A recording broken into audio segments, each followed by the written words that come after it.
Buenas tardes, tengo chicle. Me van a disculpar, pero tengo la garganta, no sé si es el aire acondicionado que me está afectando bastante. Bien, la charla que yo tengo preparada, pongo de ejemplo a Podemos, pero no vengo a hablar de política. Vamos a hablar de qué fue lo que hizo Podemos para conseguir, desde mi punto de vista, los resultados que obtuvo, desde el punto de vista de una estrategia de comunicación afectiva, emocional. Para allá. Soy Carlos Jiménez. Entre otras cosas, he desarrollado 16 proyectos propios, 2 clubes deportivos, una asociación sin ánimo de lucro. Me considero formador, consultor, creador. Con mi compañera y mi pareja Present tenemos un programa de radio, Factoría Emprendedores. Organizamos también la FAC at Night y estamos preparando también un concurso de televisión para emprendedores de los que ya les mantendremos informados. Con relación a la charla que voy a dar, les cuento que porque me presentaba Jezabel como alguien metido mucho en el mundo de la emprendeduría, con los proyectos empresariales, pero también tuve una época, una debilidad durante 2 años y me metí en política, ¿no? No sé por qué, pero me dio el punto. De 2013 a 2015 y hasta ahí, ¿no? O sea, más nunca. En esa fase era responsable de formación y comunicación de Canarias, entre otras cosas, ¿no? Y estuve durante 6 meses antes de las elecciones del 2015 yendo a Madrid los fines de semana a formar al resto de compañeros en comunicación y marketing político. Y yo lo que les decía, por esto de la comunicación emocional, es que si Podemos y UPyD fuéramos una empresa que edita libros, para mí Podemos sería la empresa que editaría el manual del libro de Harry Potter y UPyD editaría el manual de cómo se monta un mueble de IKEA, ¿no? Para que se vea un poco la diferencia, ¿no? Cómo se trabaja, por un lado, la comunicación que llega y que afecta a las personas, y cómo se trabaja, por otro lado, esos manuales que a veces compramos un mueble de IKEA y a todos nos sobran o nos faltan 2 tornillos, ¿no? Bien, en aquella nos situamos un poco, nos ponemos en situación, año 2014, 2015, ¿qué decían las encuestas, ¿no? Nosotros, en UPyD en aquel momento, y otros partidos, manejamos información a base de preguntarle a la gente, ¿no?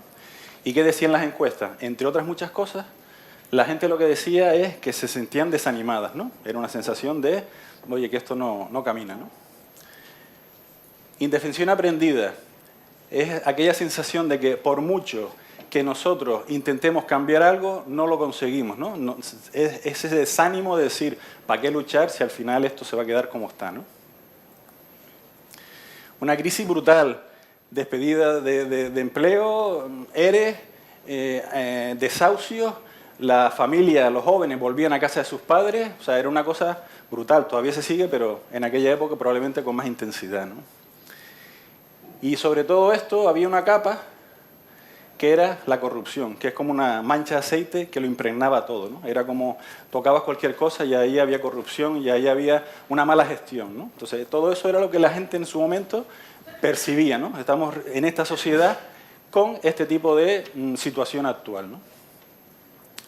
Por otro lado, ¿qué decía la gente cuando se le preguntaba acerca de los políticos? Pues decían que la culpa de todo lo que estaba pasando, evidentemente, era de los políticos.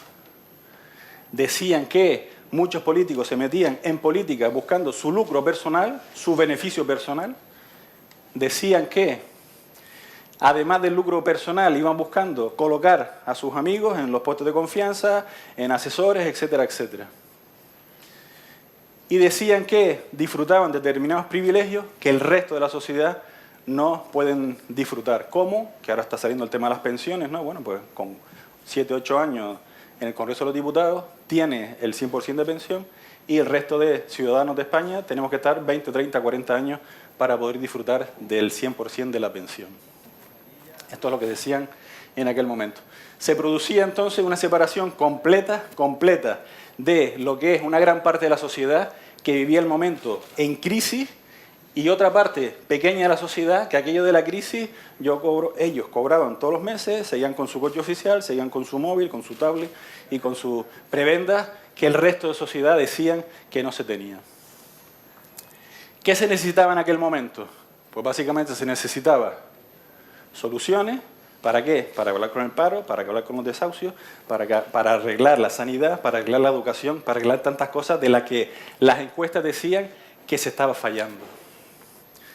Y se necesitaba esperanza, se necesitaba ese abrazo, ese decir, oye, que nos vamos a unir, que esto sale para adelante, que vamos a funcionar, ¿no? Eso es lo que decía, lo que cuando tú le preguntabas a la gente en aquella época, te decían, ¿no? Oye, que esto hay que arreglarlo, pero oye, a ver si entre todos conseguimos enderezar la situación, ¿no? En este cuadrante, y la percepción que en aquella época, esto creo que ha cambiado un poquito, pero se tenía de los 4 o 5 partidos políticos que en principio tenían como más posibilidades de estar, teníamos el PSOE y el PP como partidos muy seguros por el tiempo que llevaban y por la continuidad. O sea, eran partidos a los que no se les esperaba que fueran a hacer grandes cambios. Estaba PYD y Ciudadanos, que también tenían su trayectoria política, pero al ser partidos más de reciente creación, evidentemente sí que estaban más cerca de producir cambios. Y luego había otro partido, que es del que yo he visto, he analizado su estrategia, que era Podemos, que estaba en el cambio, ciertamente, pero con un riesgo importante. Un partido muy nuevo, de pocos meses, con unos líderes que todavía no se conocían, que no habían explicado exactamente en qué consistía su proyecto político, y bueno, había dudas al respecto, ¿no?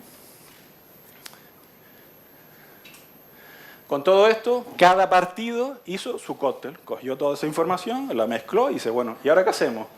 Pues lo que hacemos ahora es definir nuestra estrategia. Y yo lo que les voy a contar es lo que yo viví y cómo sentí yo todo lo que hicieron en Podemos para conseguir el resultado en tan pocos meses. Repito, yo no hablo de política, no estoy ni a favor ni en contra de Podemos ni de ningún partido, y yo me salí de la política y estoy analizando la situación desde el punto de vista como consultor en comunicación, ¿vale? Esto lo paso rápido, evidentemente, si no hubiera dinero detrás de Podemos, no estaban donde estaban, y ahí lo dejo. ¿Qué se le preguntaba también a la gente en aquella época? ¿Cómo sería para ti un líder? ¿No? Entonces decían, pues alguien sincero, cercano, sencillo, luchador. Pablo Iglesias, ¿cómo viste? Con coleta, no se pone chaqueta y corbata ni para ir a ver al rey, ¿no? O sea, esa es la realidad. Cercano, sencillo, cuando habla, llega a la gente, porque transmite de forma emocional. Y luchador, todos recordarán aquellos debates, ¿no? Brutales con Inda, con Maruenda y con todo el que se le ponía por delante en la cesta, ¿no? Bueno, todos nos acordamos, creo, los que estábamos en aquella época, ¿no? Un tío luchador, ¿no? Se asoció a la marca personal, dice, ¿qué pide la gente? Un perfil político de este tema. Vamos a trabajarlo para que Pablo encaje en este tema, ¿vale? Lo que dice o no, ya cada uno lo valora, pero estratégicamente ese fue el trabajo. Y en cuanto a la comunicación, ¿cómo trabajaron? Aquí hubo un planteamiento de paternalista, ¿no? Teníamos mucha gente, estaba en situación de pobreza, ese riesgo, esa angustia, esa ansiedad de que me van a echar a la calle. ¿Y ellos qué dijeron? ¿Se acuerdan? A todos los que viven en España, ¿qué le vamos a dar? 600 euros, o 620, 630. ¿Qué estaban consiguiendo con eso? Decirle a la gente, oye, tranquilo, que si nosotros estamos, la cosa se va a tranquilizar. Equipo. No hay nada que una más que tener un enemigo común. Para Podemos, ¿cuál fue la estrategia que siguieron? ¿Cuál era el enemigo común de Podemos al que metiera a todos los que no estaban de acuerdo con ellos? ¿Se acuerdan? Cuando la casta, ¿vale? O estás conmigo o eres casta. Que esto es un mensaje que yo llamo un mensaje idiotizante, ¿no? Este es el paradigma de un mensaje idiotizante, un mensaje corto, brutal, que hace que te desarme completamente, porque te pasas a defender diciendo que, oye, que yo no soy casta, que mi familia no sé qué, que yo también estudié, que yo tuve mi... Bueno, o sea, cambia el discurso de lo que estés negociando y trabajando y te tienes que defender diciendo, oye, que no, que yo no soy casta, ¿no? Si no estás conmigo, eres casta. Y el mensaje idiotizante. Y luego, esto es una entrevista real que le hicieron a Pablo Iglesias en 4, en Al Rojo Vivo, y él hablaba en estos términos, cuando decía, bueno, y de la corrupción en España, y él no hablaba de cifras, él no hablaba de datos, él que decía, es que la corrupción en España significa que hay menos camas de hospital, significa que los niños siguen estudiando en barracones, significa que haya menos ayudas para los parados, significa que las mujeres en familias monoparentales les cuesta más llegar a final de mes. Si se fijan, ¿de qué habla él? De sanidad, de niños, de parados y de mujeres. No da ninguna cifra, no da ningún dato, porque eso sería entrar en argumentos racionales. Él habla siempre desde la emoción. Si tú me quitas de aquí, va a morir más gente. Si tú me das dinero, vamos a mejorar la enseñanza. Otro punto fundamental es, lo que digo, mantenerse en la nube. Cada vez que a ellos les decían, dice, bueno, tú vas a entregar 600 euros, perfecto, ¿y de dónde sale ese dinero? Ellos que decían, no, cuando nosotros estemos en el poder ya miraremos porque no me fío de las cuentas. Ya, pero explica, no, ya cuando estemos, pues no me fío de las cuentas porque hay mucha corrupción. Y cuando llegaba al punto que le seguían insistiendo, ¿qué decían ellos? ¿De dónde sacar el dinero? Es que tú eres casta. Tú no quieres que esto cambie y tú eres casta. Tú estás a favor de que sigan las cosas. ¿Vale? No se salían de ese discurso completamente emocional y racional. Y además generaron ilusión y esperanza. ¿Cómo? Pues con el nombre, brutal. Podemos, lo podemos hacer. Si nos unimos podemos avanzar. O sea, ustedes intenten hablar de algo de futuro que quieran hacer sin utilizar Podemos. La palabra Podemos, muy complicado. Entonces, eligieron un nombre brutal, así como Unión, Progreso y Democracia es un nombre muy racional, porque era una unión de personas demócratas y progresistas, y aquí es, oye, que estamos en situación de crisis, que hay mucho no de podemos hacerlo. Un nombre directo, impactante, ¿no? Comunicación puramente emocional. En definitiva, aquí de lo que se trata es, además de lo de siempre, ¿no? Que identifica a tu cliente, segmenta el mercado, todas esas cosas. Yo lo que les digo es, además de que si quieren llegar realmente a más clientes y de una forma más eficaz, los discursos racionales, donde se meten muchas cifras, muchos datos, eso no funciona. Aquí hay que hablar. ¿Recuerdan el anuncio de BMW con una mano que decía, ¿le gusta conducir? Bueno, eso es comunicación emocional. Ahí no se hablaba ni del coche, ni del caballo, de los caballajes que tenía, ni de la inyección, no se hablaba nada. Se veía un tío con la mano así, ¿te gusta conducir? Pues compra un BMW, ¿no? Fantástico, ¿no? Pues ese es el planteamiento. Nosotros tenemos que trabajar y trasladar ese argumento racional a un argumento emocional más cercano, más directo, más de persona, de humanizar esas marcas, porque si no es muy difícil llegar a nuestros clientes. Entonces, como hay que predicar con el ejemplo, yo les voy a pedir ahora que me ayuden a cerrar el acto de una forma emocional.